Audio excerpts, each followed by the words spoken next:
Subscribe our YouTube channel and watch our videos. اعمالہ وینزل معہ فی قبرہ،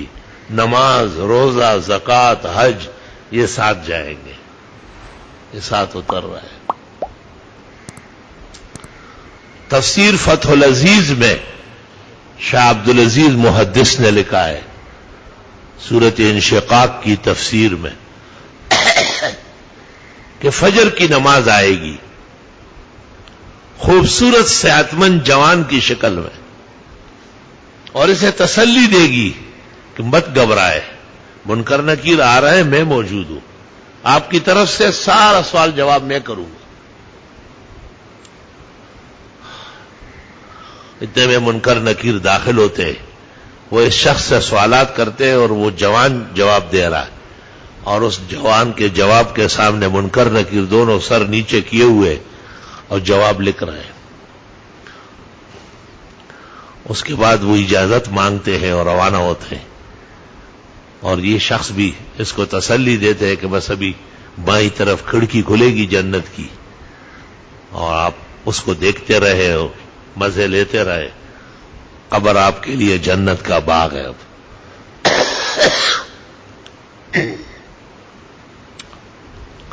یہ مردوں سے پوچھتا ہے کہ آپ کون ہیں، آپ نے تو بڑا احسان کیا، ویسا مڑ کے کہتا ہے انا صلاتک الفجر، میں آپ کی نماز فجر ہوں۔ وہ جو آپ گرم نرم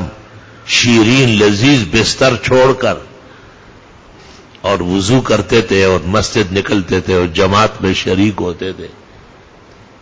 علماء کہتے ہیں جماعت کے ساتھ نماز کامل ہے، انفرادی نماز ناقص ہے، ناقص چیز کام نہیں کر سکتی، ناقص مٹی بیکار، ناقص سیمنٹ بیکار، ناقص لکڑی بیکار، ناقص سریہ بیکار۔ اور امام کی نماز اکمل ہے، سب سے اعلیٰ و اولا نماز امام کی ہے، اللہ ہمیشہ نصیب فرمائے۔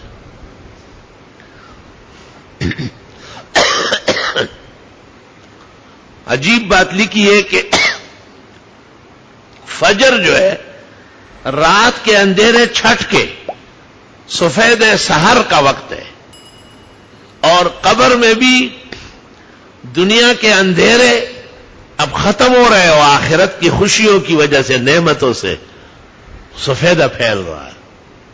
تو پہلی نماز جو آ رہی ہے قبر میں صلاۃ فجر ہے، فجر کی نماز ہے، آنکھیں خوب روشن کرو، کان کھولو، یہ دوسروں کی فجر تیری قبر میں نہیں آئے گی، آپ نے فجر اس شان سے پڑھی ہوگی، تو بے مزے کریں گے آپ، وقت تو آنے والا ہے، روزانہ ہم جنازے پڑھتے ہیں، تو ایک دن ایسا بھی ہوگا، اس دن کے لیے زبردست تیاری کرے، مال وقت پر خرچ کرے، دل و جان سے زکوٰۃ، فطر، صدقات، نذور، کفارات وقت پر ادا کرے، نمازیں پوری پوری حسن کے ساتھ، اور اس خیال سے کہ اس اندھیرے میں کوئی چیز کام نہیں آئے گی، صرف نماز کام آئے گی۔ اور نماز ایسی دولت ہے کہ قبر سے لے کے قیامت تک نظام کو درست رکھتی ہے۔ روز قیامت کے جہاں گداز بود، اولی پرسش نماز بود۔